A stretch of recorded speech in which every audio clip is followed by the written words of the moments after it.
go. Did they say go? Yeah, they said Oh, go. okay. All right. And we are live.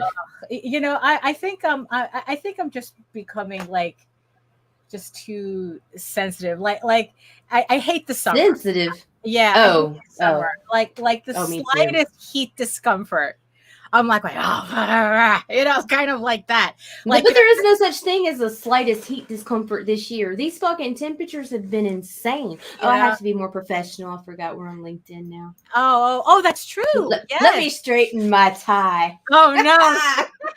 Yeah, LinkedIn is like I didn't even know. I didn't even consider LinkedIn like a social media platform, but I read that LinkedIn is, I think, the second largest social media and I have platform. No idea what I'm doing over there, but I'm gonna figure it out. Yeah, so it's like I didn't even know it got used like that. So I mean, I just know LinkedIn is like, oh yeah, you post your resume up there, and it was supposed to be kind of like. It is and it isn't. It's like somebody defined it best as like a professional Twitter. But no, seriously, professional Twitter. We haven't seen that in forever. I don't know. But anyway, okay. Good morning, everyone. It is July 21st, 2023, and this is the Ragin 2, the vlog show, whatever the fuck that means. And it's officially 87 degrees in the office. That should be count. It's 91 in here, and I am hot and sweaty and wearing way too many clothes for this bullshit. You ready? Oh, no, absolutely not, but hit it.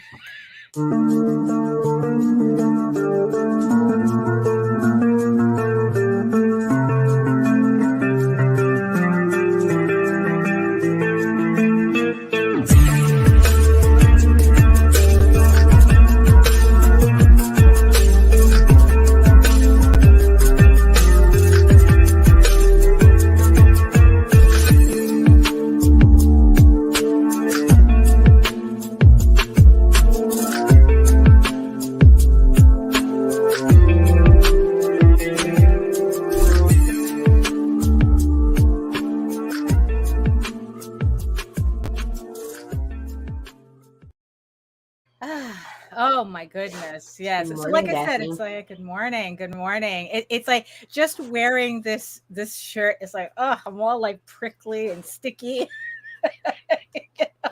Speaking of prickly, okay, so like, I caved to a Facebook ad, yo.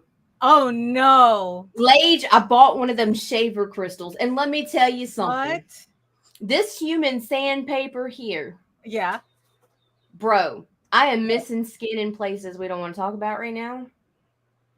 But it definitely removes the hair as well as the top because 3 layers of your epidermis. Woo! Oh my goodness! Bow leg for a fucking month now. So it is not safe for your bikini area. Do not trust Bleem. Right. Oh, okay. Yeah. Okay, that's my review for today. Right. Oh my goodness. Between that and the shower razor, it's like we're kind of like we're losing spots to. But before we get into that, who's joining us in the chat before we turn this into the hot mess that it always turns? Oh my gosh! So we have Frain and Grant, and Carl and Rob Maltari and Michael. Good morning, and HR. Good morning. Good morning. I just noticed your tagline. Very funny. Especially since Umbra gave you a heart attack the other day. Yeah, the little bitch didn't want to move. I was tapping to tell her good morning, and she just like wouldn't move. And so I tapped a little harder, and she didn't move. And then I hit her fucking cage, and she didn't move. And I'm like, oh fuck! And I'm like already in tears, digging through the bedding to find her in her burrow. And she waits till I pick her up, and then she starts doing this little hamster shit and looking at me like I'm all fucking crazy. And I'm like, I love you. Oh my goodness. Oh, and yes, I see you, my precious, equally sweaty eyeball people on the screen watching us from regions beyond. If you are joining us from Facebook, if you are joining us from LinkedIn, holy moly. If you're joining us from Twitter, come on over to YouTube. Join the sexy people in the chat. Facebook has a tendency to act up. Twitter doesn't allow us to see your. And LinkedIn will probably ban us. Yeah, probably. Yes, because why not? Why not? We're the people you don't want to hire anyway. So it's like, So your, yeah, so your we have no mom idea will what's tell going you on. not to play with me, but your daddy likes me. Oh boy. Oh no. So yeah, so if you're joining us from LinkedIn, look, we don't know any more about this than you do. So we're just gonna play this by ear. Oh, but I guess since Ephraim is in the comments and before he rings the bell, introductions are in order. Hello, everyone. My name is Daphne Lage, and I'm a cartoonist, an illustrator, and comic book artist from New York. I have been self-publishing comics since 1992, and you know what that means. Fuck. Because we're in that mood. We definitely are. It's definitely a mood. And I am known for the furry fantasy adventure Tall Tales. There we go. And yes, I just received word for the printer. I might be actually getting the books tomorrow. So everybody who's supported the campaign for our So I Thought, the first full color Tall Tales comic, we might actually start getting books out by Monday. So fingers crossed, everybody. Thank you, everybody, for supporting the campaign. And yeah, so hopefully we can get this going very, very quickly and very, very soon. And I am also known for my mature audience's medieval fantasy drama, Eagle Raven, Heir of the First Unicorn, which returns to Kickstarter August 4th with issue 7. So links are in the show notes below. It's already on Kickstarter live. The pre-launch is live.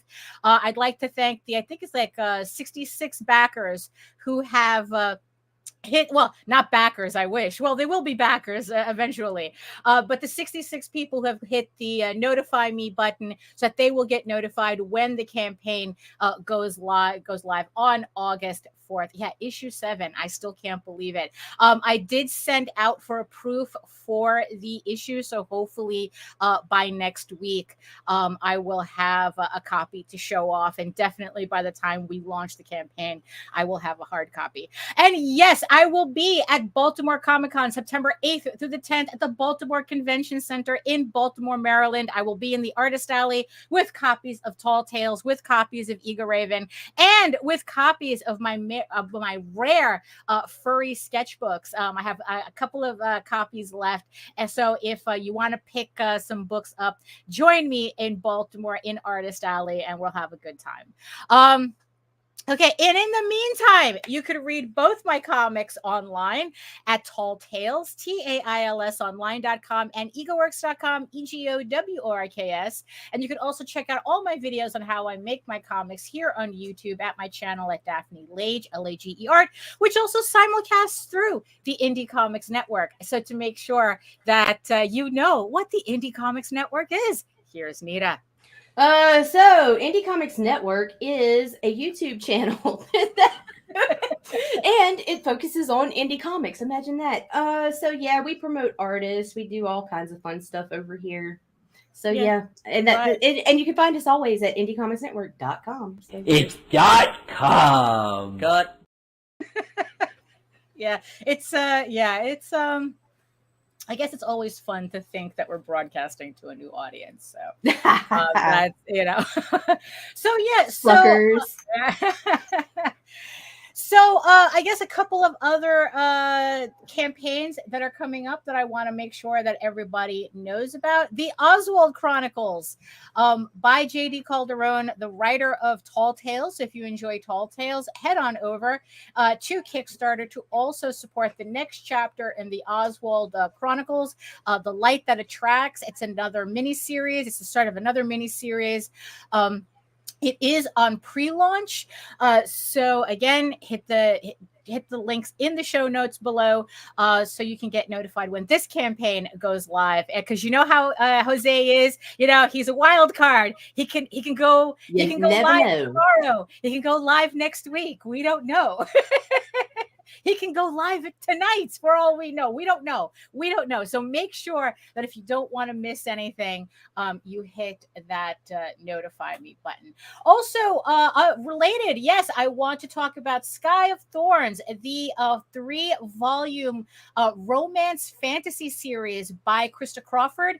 She is going to do a cover reveal tonight.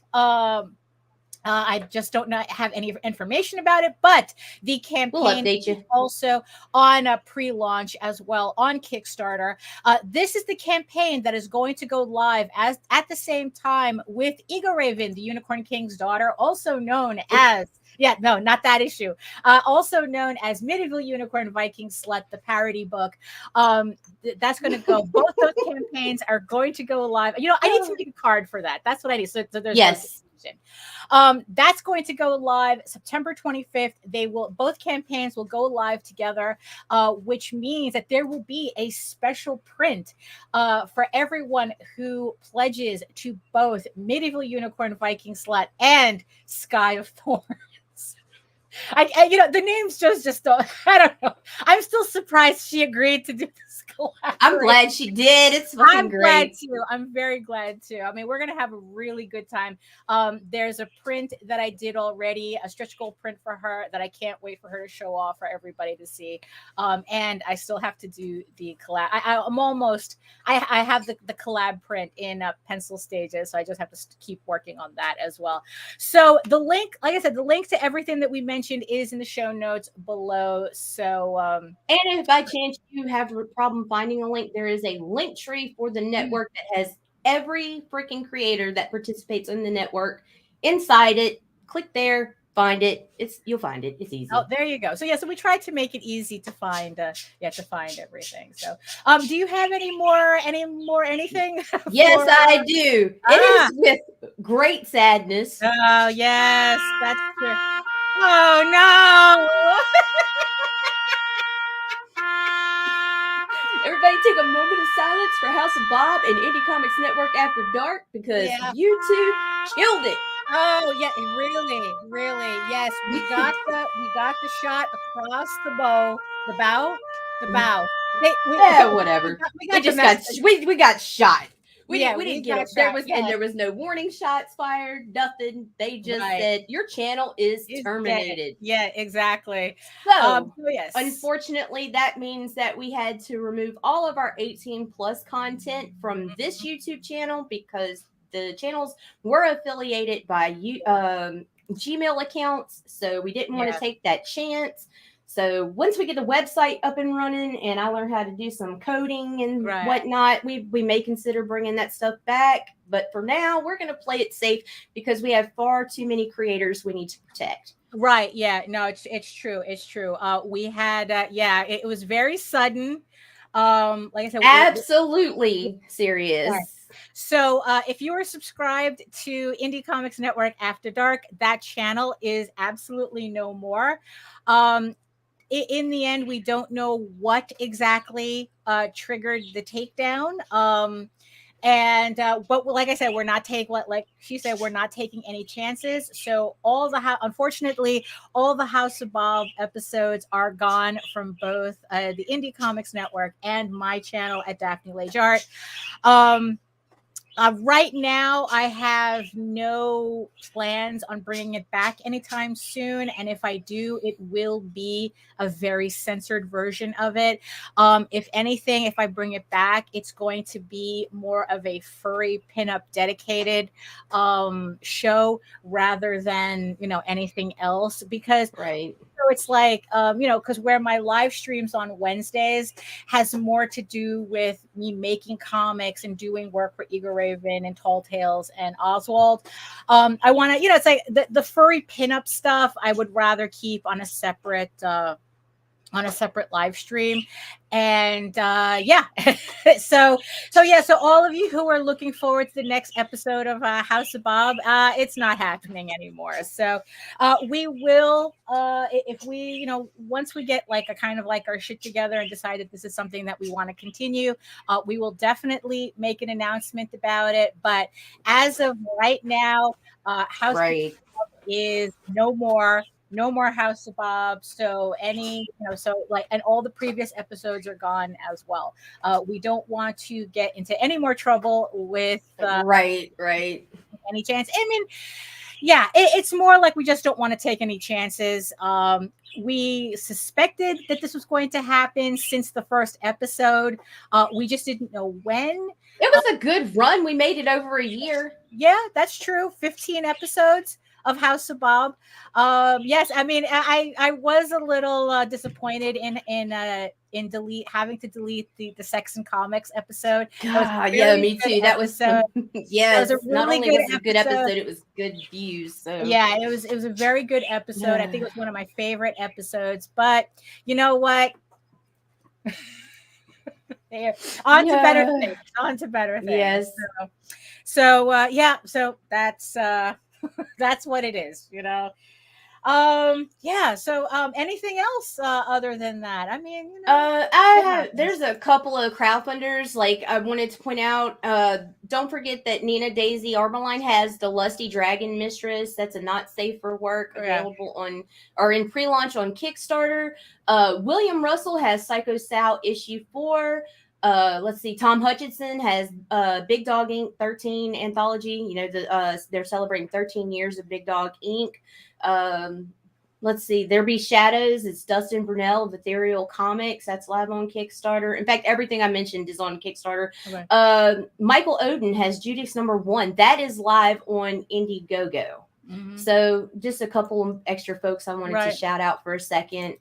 We got more stuff coming up, but I still, because yesterday I spent all day deleting a fucking my content. I still haven't got my screen set up. Yeah, we had to tag team the channels just to make sure.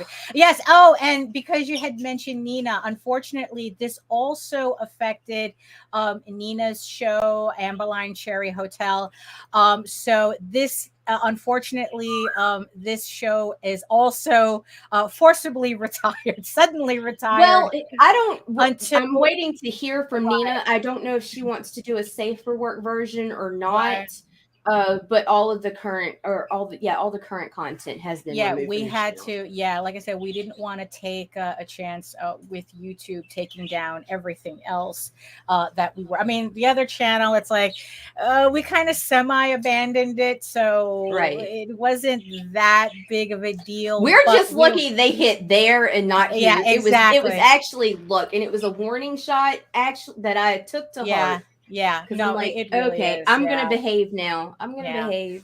Yeah. So we're just waiting for Nina to get back to us as to what she wants to, whether she wants to like tool her show differently to keep it running, or whether But unfortunately, we had to remove all the previous episodes. Everything. So we apologize for that, but we're not taking any chances. So look, like I said, we're on to bigger and better things. So okay. So I guess so the other day you had posted something on Facebook, which I thought was a little interesting, and it had me kind of thinking for a bit.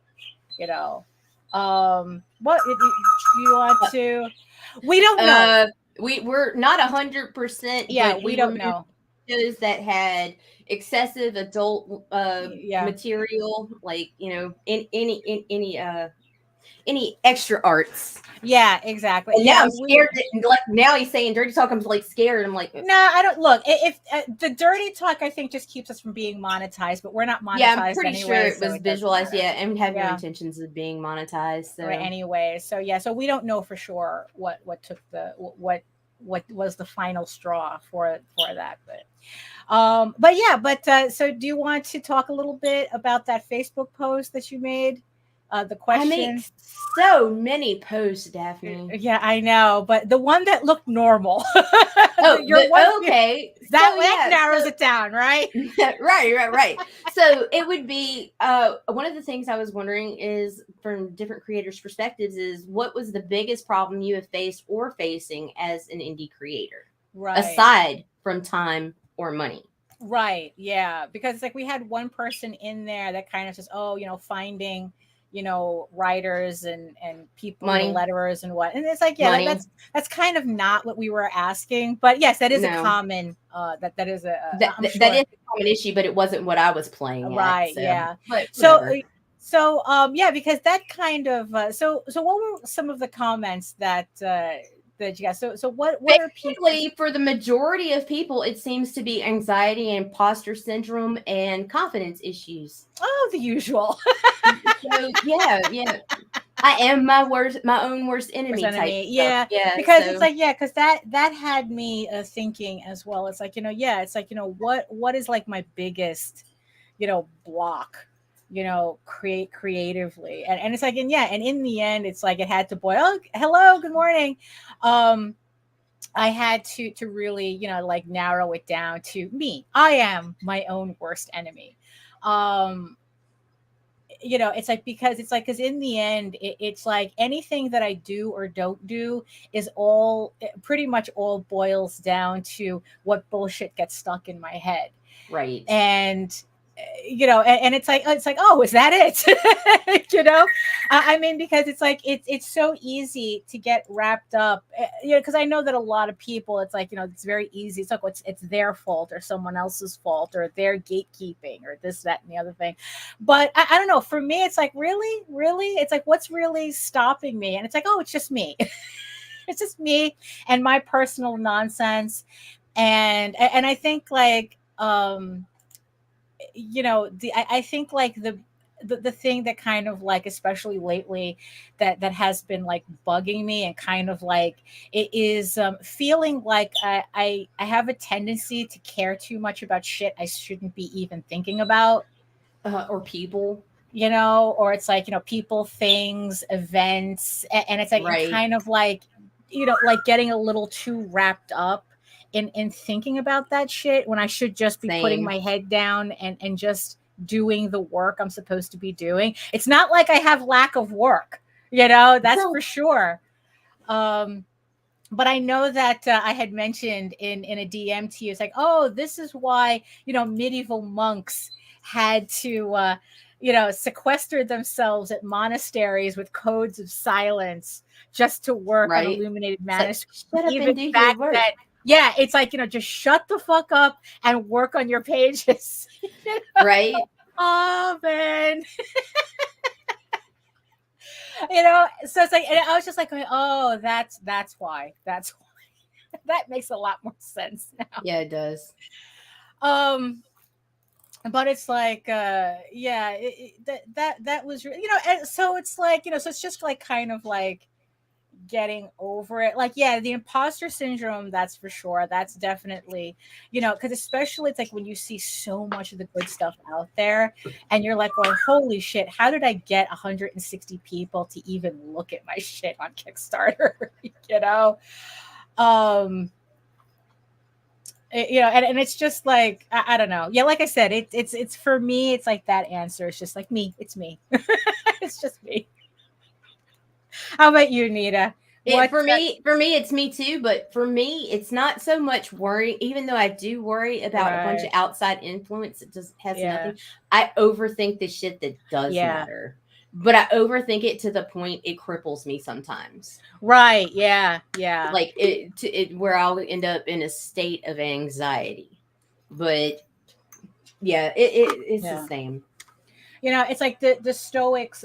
They mentioned the thing about don't suffer imaginary trouble. And it's one thing to kind of like prepare. It's one thing to prepare for the worst.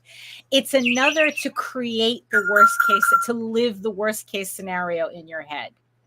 And that's my default. Right. It never fails. That's my default. Yeah. Which it's like, no, it's like that hasn't happened. So why are you pre-suffering? So it was just the reason why the Stoics resonate with me so much in this period of my life, because it's like, yeah, why are you suffering imaginary trouble? Imaginary problems. It's like, if something goes wrong, it hasn't gone wrong yet. Right. You can prepare for it, but it's like, yeah, sure, something could go wrong, but you're living now where it hasn't. So why are you taking your time from now and wasting it in the future that you're not living in, a future you're not living in. You know, so that's kind of the thing that I'm trying to work through, you know. And also the thing is too is that, you know, and I keep saying, you know, we have our rules, you know, we have the ancient rules at the end of the show, right? And what's Right. you know, and what's it's number 3, so even I had to remember it, you know. And number 3 is mind your business, right? And the thing is, oh yeah, and I really mean it when I say mind your business, literally and figuratively. And look, those Right. rules are just as much for me as I impart to everybody, you know. And there's a lot of times where I forget how to mind my own business, you know, that it's like, it's like, oh, I used to have an empty basket. Therapy with Carl. Yeah, when someone started with imaginary trouble, I tell them to pick up another one. Pick up another trouble from the basket. They would stare at it. Very nice. Yeah, there you go. I mean, it's like, yeah, that's it. Kind of, yeah, because it kind of like takes you out of that. It's like, what the fuck? You know, you look like, well, you know, it's like, I mean, yeah, it's like that's the metaphor, right? It's like, because that's what it is. So it's like, yeah, so I find myself, you know, like not minding my business. Like I care too much whether people take advice or don't take advice, and in the end, it's like, fuck them. I just find myself saying, oh, fuck it, who cares anyway? Right. You know, it's like, and I have to learn to move on from that. You know, it's like people are going to do what they're going to do. And it's like, you know, it's like, look, I didn't put them in whatever situation they're in. So in the end, it's not my responsibility to take them out of it. You know, and it's kind of, I think what also the problem is too, is that I don't want to descend into nihilism, you know, and kind of like despair at the end of it either. Right. You know, so that's kind of like the battle that I keep, you know, that I keep fighting too, where it's like, you know, I want to care, but I don't want to care too much. But at the same time, it's like, well, who the fuck are all of you anyway? You know, at the end of the day, that's what it is. You know, and it's like, you know, and why does what the fuck you do matter to me? Right. Why does it matter to me? You know, but that sounds that like I said, it sounds very nihilistic, but it's not. You know, so it's like it's just trying to find that balance. Although honestly, though, I mean, also it's like the self-doubt is really strong too.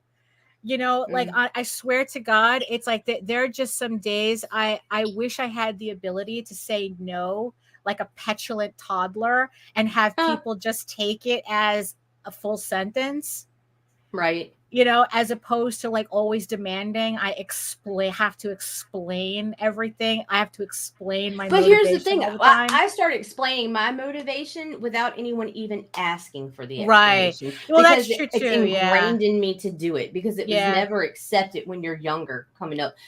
So as an adult, I am just now learning to have no be a complete sentence. Right. Yeah. That's I have tough seriously just texted back no, you know, and it just in the past couple of months, multiple times, and it feels so fucking good, Daphne. Right. I mean, I don't know, because you see, the funny thing is, right, is that, you know, like I always feel like I have to explain myself, right? But what's funny is that explaining myself doesn't make me feel any more confident. It just makes me feel like, oh, the only reason people ask me to explain myself constantly is because I'm a fucking idiot.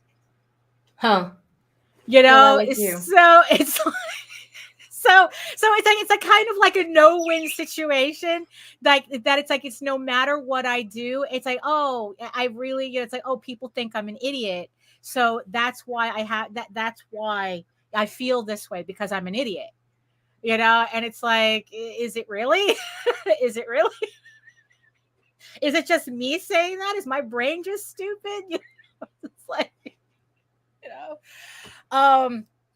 So yeah, so there's always this constant mental angst that I'm fighting that gets in the way of me doing my stuff, because I mean, because like I said, the nihilism, You know, it's like sometimes it's just like it's just, you know, I wake up I just wake up and goes, you know, what the fuck is the point of everything anyway? Right. Oh my You God. know? I have mornings where I'm like, You what know? the fuck is this even? Right. Like, You know, seriously, it's which like, makes me recant a statement I have said time and time and time again oh, on this yeah. show. If you are not having fun doing it, then why are you doing it? You know what? Right. Fuck that. Because this is not fun. It's still, at the end of the day, it's still business. It is not always fun. Right. Yeah. No, it's true. Rewarding. Yeah. You see, I enjoy what I do Yeah. overall, but it is Yeah. not fun. No, you Rarely see, and I do think I have that's fun. what it is. It's kind of like people who say that I just want to be happy. I just want to be, you know, you know, it's like, you know, like happiness and fun are two of these things that that I think that part of the problem is that people think has to be a perpetual state, when really what they're just fleeting moments for us to enjoy in that moment. Right.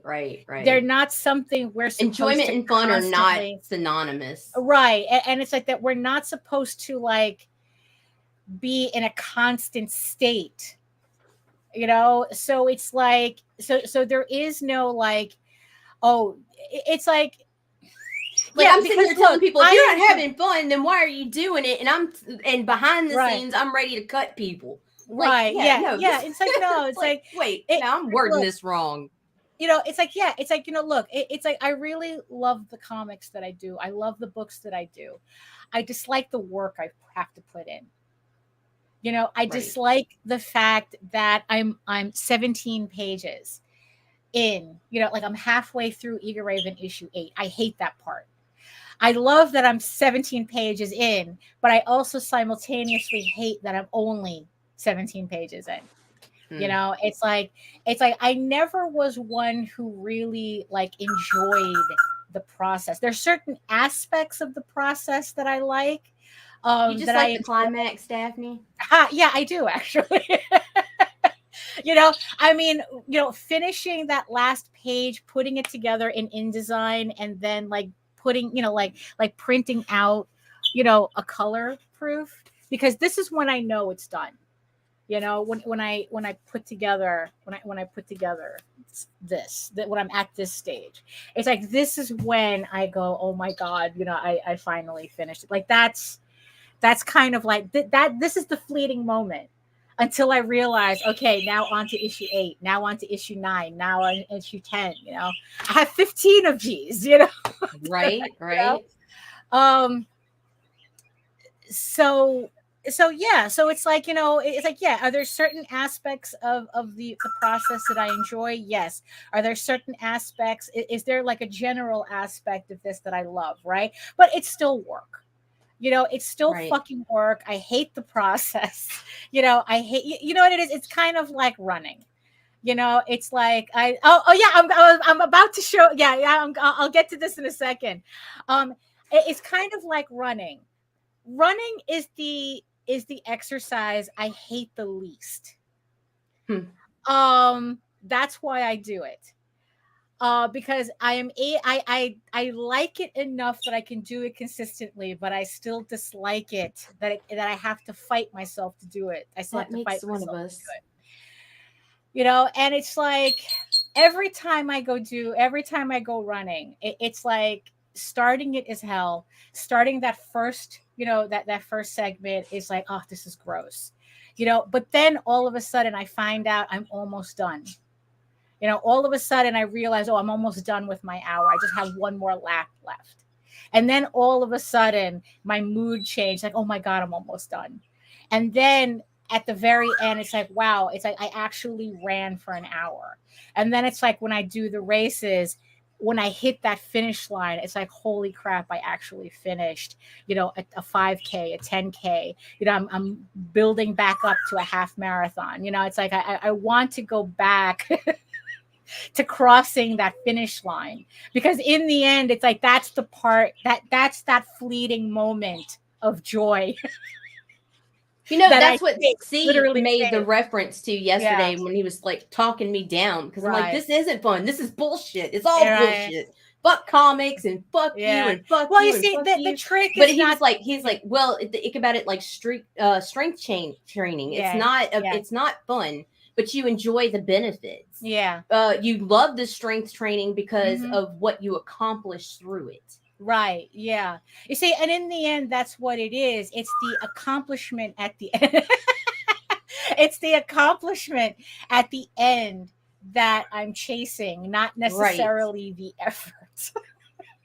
You know, the effort is what I have to get through, you know, and I think that's, you know, not to get into the whole AI thing. Well, not to get into the whole AI thing, but I think that in the end, it's like, I think that that's what's missing from that process, the effortlessness of it. Thank you. There is no joy at the end.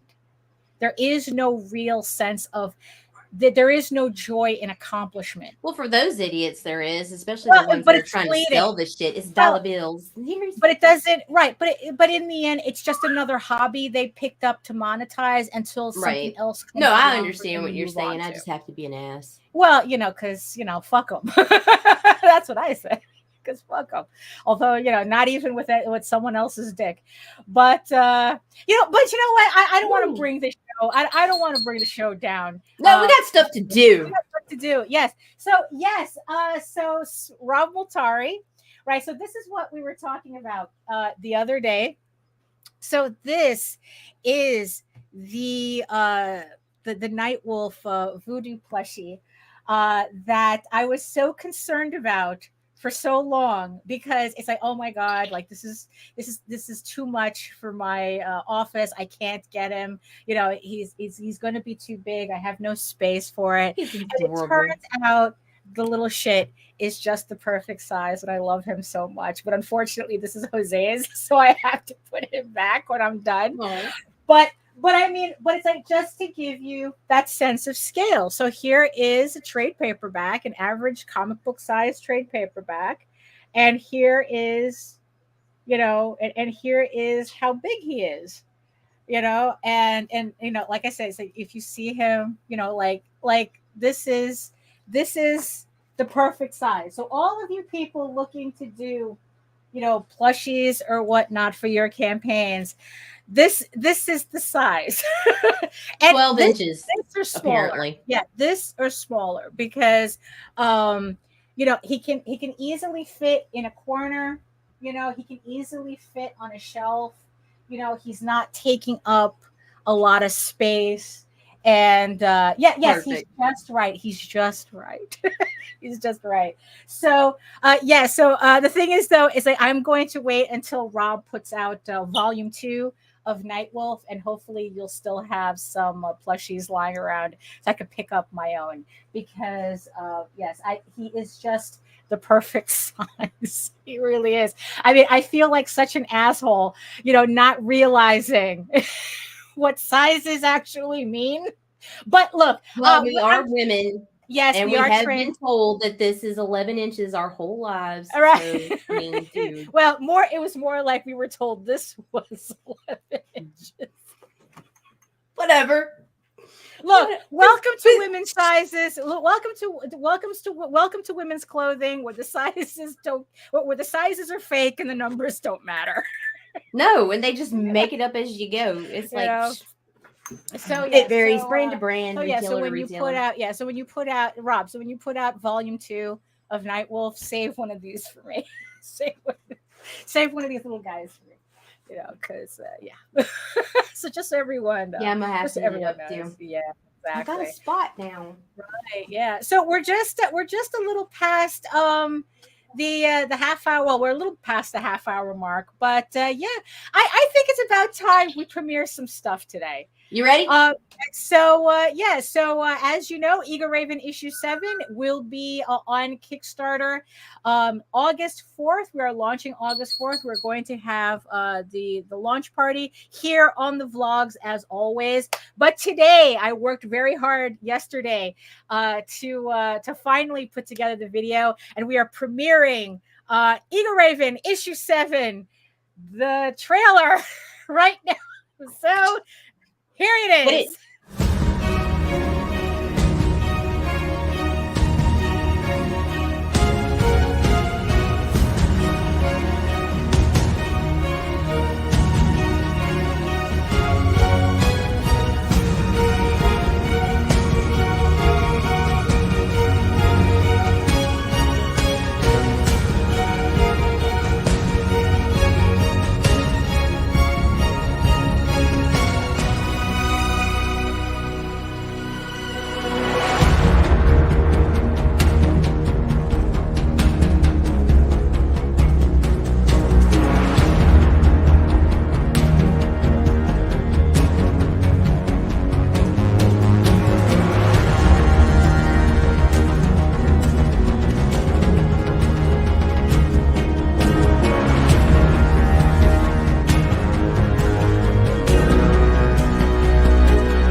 wrapping up. And yes, if you watched to the, I'm pretty sure you all watched to the end of the trailer, you would have seen the brand new, bring it up, Nita, the brand new Jaden Lanning variant cover, which will be available on the campaign. It is the campaign exclusive, one of 2 campaign exclusive variant covers, which will be available only on the campaign. So if you want to, and it will be available in 3 different flavors, in the regular edition with the trade dress, the virgin edition, and a hollow foil, because you know how I love my hollow foils. Gosh, she nailed it, Daphne. Yeah, no, this is, oh my God. It's like every time she does a cover, she always has to bring it up to the next level. Look at me birthing greatness. So this is going to be one of 2 of the variant campaign exclusive variant covers for Eager Raven issue 7. Like I said, it launches August 4th, Friday. We're going to launch it on the show. But yes, issue 7, Eager Raven, Heir of the First Unicorn, a mature audience's fantasy by yours truly. And link is in the show notes below to the pre-launch page, where you will be notified the second the campaign goes live. So I hope everybody liked that. I know. Look, I'm talking about that now. Yes, I'm looking forward to that. You know, I mean, it's like, yeah, she always, yes, it is. It is. And it's just like, I am just so, yeah, thank you. You know, I'd like to say I have good taste. I would like to think so, but no. She get it from her daddy. Yeah. You know, it's like, she just really, like, she surprises me every time. And because of that cover, my brain just exploded with all these different ideas or whatnot. Because what I love about that cover is that it looks like one of those like old school YA novels type of thing. And what it made me do was it made me look up. I've been looking up conventions.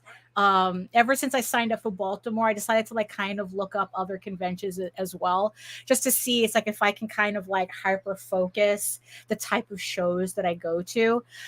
You know, like I know that Mocha would be really good. If they do SPX on a separate weekend, I'd probably end up doing that too. You know, it's like, you know, MegaCon is another one I'd like to eventually go to, but it's too soon. They're having it in February, so it's not something that I can think about. But because of Jaden's cover, there was a convention that I might consider doing, but under very specific circumstances, which means that I would have to have a very specific product for the show.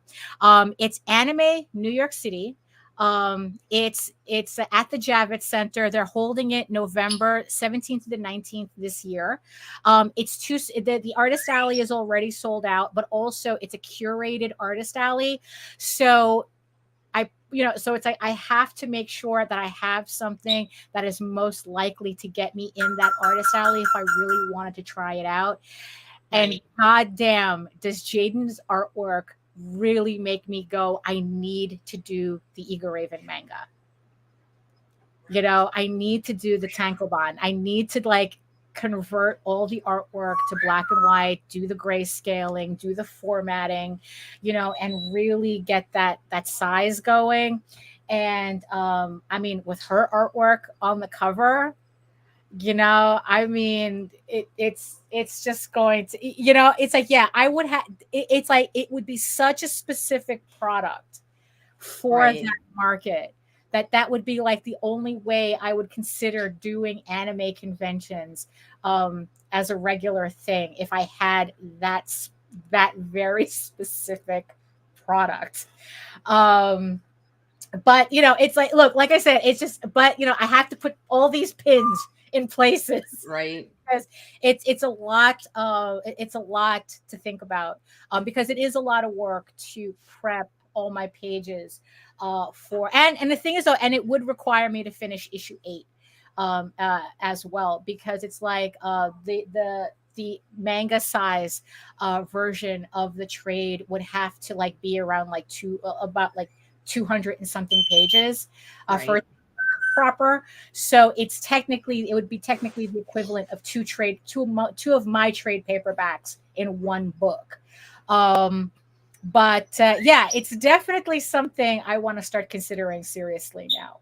I know that before I was talking about, oh, I would only do it if I had like, if a certain thing, like if I had a certain process going and I had distribution on this. And it's like, you know what? Fuck it. It's like I think that there's some things that are worth experimenting with. Right. Even if on this small scale, might cost more as a result. But I think that if it's something, depending on the reaction that I get from, if I do an anime show and have this book there, Right. Depending on that reaction, it might be worth having it done, just to have it already,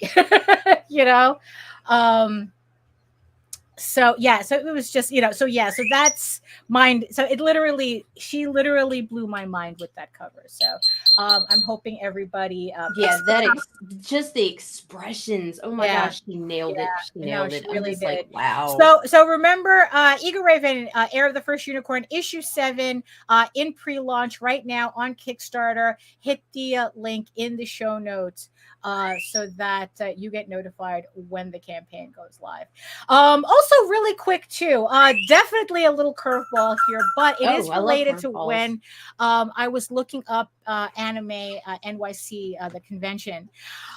So I'm beginning to see this at conventions, and I've never seen it before. Like, usually the worst paperwork I would have to do for conventions, and even then it depended on whether the convention required it or not, is like individual state tax information, where it's like you had to get like a vendor's permit, a tax permit, to go to a convention. I haven't had to do this in a while, so, but I guess like more and more, I don't, I guess like depends on where you're going. But this one was kind of like, I was finding a little unusual, because I was beginning to see this more and more as I started to research more conventions, that now conventions are requiring everybody to have liability insurance. What the fuck? Yeah, so Anime NYC was the latest one that I saw, where in the Artist Alley, page explaining the prices and whatnot, that they said that to have, to be able to exhibit at Anime NYC, and like I said, I've seen this at other conventions as well, you need to have liability insurance. Liability for fucking what? Yeah, I guess so that if anything happens to your to you, your person, to your products or something at the show, I mean, I guess from theft, like on the tables. I guess, right, that the show is not responsible. And especially you deck in the mouth because they didn't know how to shut up in person. So yeah, and the thing is though too, that was also another thing that I was reading about a lot too, that I guess like thefts at conventions are kind of like they're getting, from what I was reading, it worse. Is becoming a more common occurrence. Like seriously, like people will cold-hearted come up in pairs. By the way, if someone is speaking, it's always best to have two people at your table, because if somebody starts talking to you for the first time about your product and you're kind of sus that you're just wasting your breath, pay attention to the person that walked up to the table with them at all times. Have somebody keeping an eye on their partner, because I saw about 5 different artists at a recent convention have sketch covers taken off their tables. Yeah, it's true story. People are shit. Yeah. So I was like kind of wondering, it's like, okay, where the fuck do you get liability insurance? It's State like Farm, Daphne. State Farm. Well, I guess you could. Yeah. Actually, I kind of know now. So hold on. So where can you get liability insurance, Daphne? Let me show you. So hold on. Let me share my screen. So it seems like for Anime NYC, this was the insurer that came up that some people were talking about. They These specialize cocksuckers just want more they money. specialize in artists, as you can see, artists and crafters insurance. They specialize in people who go to conventions. And if you just need to have a policy for one particular show that's 3 days, $50 from what, yeah, I know. It's at $50 and that's it. You have insurance. And I guess depending on how many conventions you go to, you can, as you can see here, you can buy an annual policy from $279. I guess depending on how many shows you do, and whatnot. So I mean, I don't know. It's like I just found this kind of interesting. Like I said, now that I'm seeing a lot of conventions, well, not a lot. They're just enough that It makes me angry. you know, that this is something we now have to worry about. You know, Because so, y'all are indie creators are so fucking rich yeah. that we can afford this shit. Well, but you say, okay, so we can't even afford the fucking table costs. Now we got to be insured. Yeah, now you got to be shit. insured. But I mean, look, I'm showing this just to, you know, just so everybody knows. It's like, oh yeah, this is the thing. And yeah, so as you can see, so it starts at $49, you know, so for 1 to 3 days. So I guess if you were doing San Diego Comic-Con, you'd get the 7 consecutive days. So it'd be like almost $100 for you know, like if you were just doing San Diego, up to 90 consecutive days. Wow, I guess if you're doing like trade shows or something, it would be like $200. But then once you get to that point, I would think that looking up the annual, you know, I guess like the annual policy would probably be your best bet. So yeah, so I guess it's like I'm going to put this is like a very last minute, yeah, I know, you know, and now it's like you have to worry about insurance. Well, that's true, right? God forbid. So yeah, so we'll put a link, because I literally found this at the last minute before the show. So we'll put a link to this in the show notes below for anybody who actually needs something like this. Right. You know, you're going to a convention, they're saying you need liability insurance, and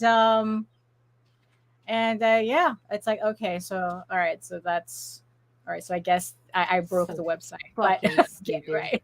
You know, but yeah, I thought I'd bring that up, you know, just in case for everybody who needs it, considering that we technically are in convention season. And yes, so it's like we have a lot of people who are at San Diego Comic-Con right now.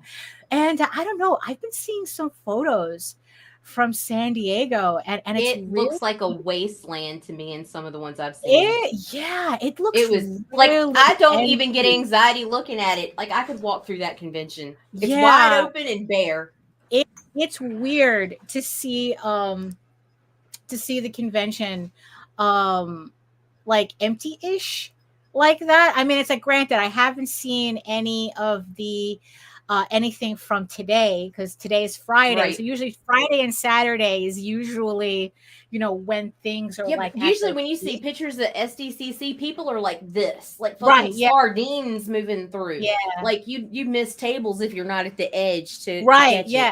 Exactly. And like it looked like a right. It just looked like, it just looked like a regular convention. It's not what I was expecting. Oh, well, that's absolutely that's true. But that still, has a lot to do with it, you know. But it's like, you know, I'm really hoping that, you know, that at least you know, the focus turns back onto the show floor, right, as opposed to everybody, you know, like pretty much buying a ticket to stand, to just to be in Hall H the entire time. I mean, Right. It's like I'm hoping that the lack of celebrities helps actually Boost help sales for indie creators. Yeah, so I'm hoping that even though the show looks empty, I mean, we're talking about a show that has like that that was seeing like 200,000 plus people. How many of those people were actually there just for celebrities, right? Right. So so maybe like this time, because it's you kind of weeded out the star fuckers, that it's like, oh, here we go. Liability insurance is due to the type of exhibits you can have. They don't want the responsibility of your displays or product. You don't want an overhead display falling. Okay, so it kind of also works both ways too. Major conventions normally have that under booth setup and not a prerequisite for applying for a show. Well, yeah, no, but this one said yes. This one, like you had to have it. Yeah, no, that's the thing that I'm hoping with San Diego too, that it's like I said, you weeded out all the star fuckers. So now the people who actually are there for the show to enjoy the floor, they could actually enjoy the floor. This might be a good time for your YouTube channel people to freshen up too and bring more content out. And let me tell you why. Because this strike means what happened last time. Reality shows. Nobody wants to see reality shows when we've got streaming services all over the fucking place. Exactly. More people. Yes. Remember, more people are watching YouTube than they're watching cable television. And they were doing that before the strike. Yeah. So YouTube here we go. Is a network. Get busy. So it's like, so that's true. And now is the time to like up your YouTube game. If it's like upping your game, upping your portfolio. And also the thing is that I was saying with the whole takedown of the After Dark channel and us having to remove all of the adult content. Fucking assholes. Is that what really the initial panic that we had, because Nita was reading. Nita was reading the email, and I understood it as our main channel. Me too. That's why I couldn't breathe. But we kept clicking on it. It was still here, but then we realized it was the After Dark channel that was missing.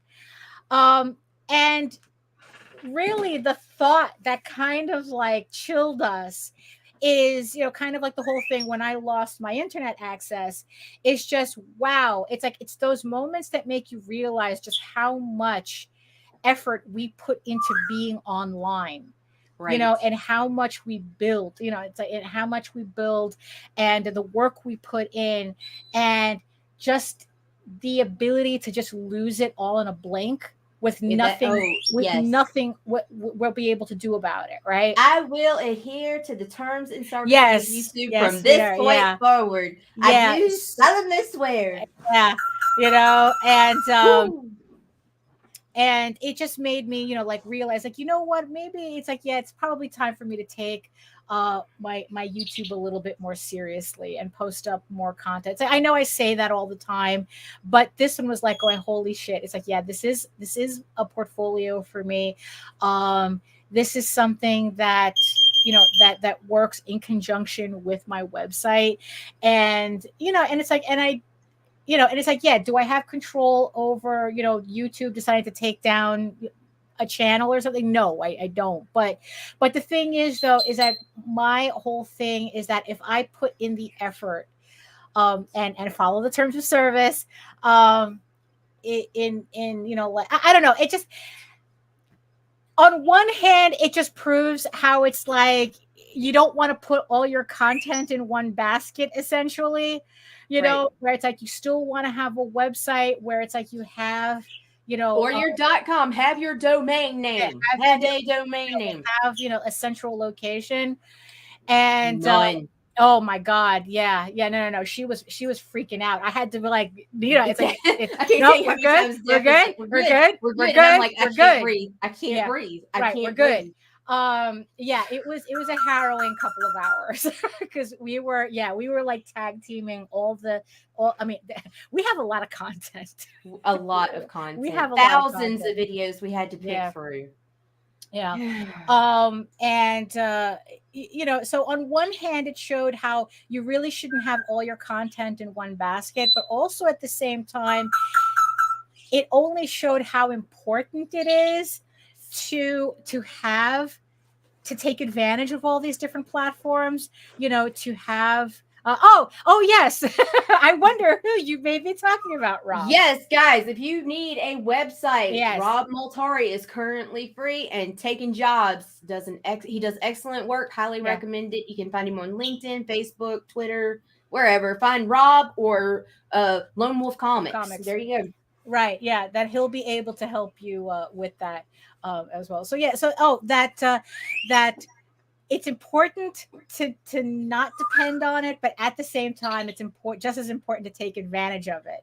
Yes. You know, it's like, okay, your YouTube channel, what does your YouTube channel mean to you? And how do you really incorporate it into your website, into your, into your portfolio, into your brand? God, I hate saying it like that. Like I said, we had quite the scare yesterday. Hello. And we had quite the scare. And actually, I think he was leaving. Right. So have a good rest of your Friday. For me, the YouTube channel is everything. Yeah, I have a fucking resume and portfolio I could put together for outside things, but this is my baby right now. This is my baby. My baby is to grow, to grab attention from as many places as I can for the indie comics community or industry, but my own personal community that I have built. Right. Yeah. And like when I thought this channel was taken down, that was the most gut wrenching feeling I've ever had. I've had in a very, very long time. Yeah. Like it was sickening. I thought I was going to bomb it. Right. No.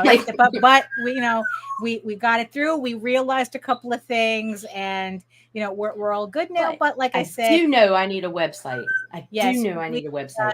We need. We just ended up having to rethink a couple of things. So.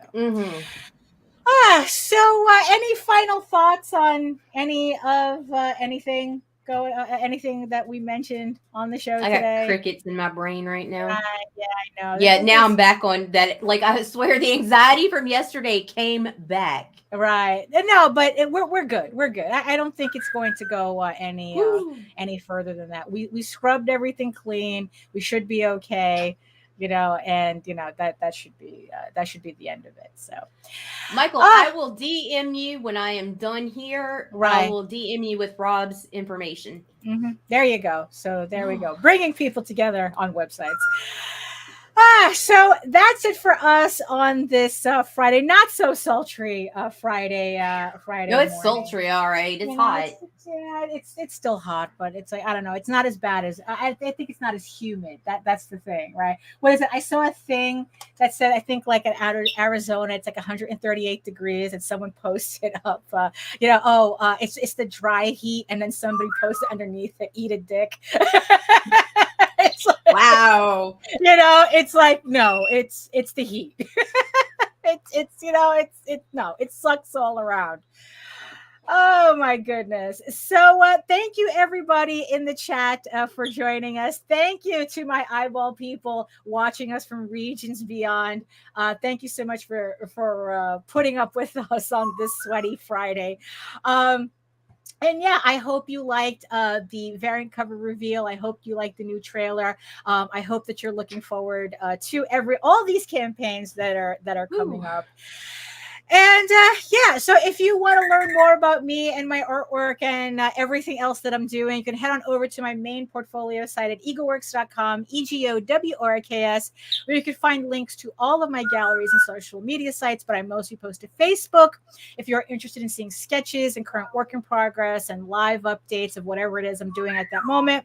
And remember that you can catch me on YouTube, all my previous videos on how I make my comics, and also with my semi-weekly art live stream every-ish Wednesday at 4 p.m. Eastern. I keep saying I want to do it every week, but like, look, it's usually about every other week, but you're consistent enough. Yeah, I'm consistent enough. So just catch me on Wednesdays at 4 p.m. Eastern for a 2-hour drawing live stream where I'm talking more about doing comics and drawing whatever it is that I'm working working on at that moment.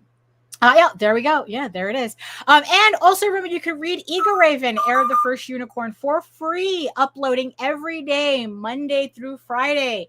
But if you prefer your fantasy to be more of a furry Lord of the Rings adventure, you can follow the link over to Tall Tales, TAILSonline.com.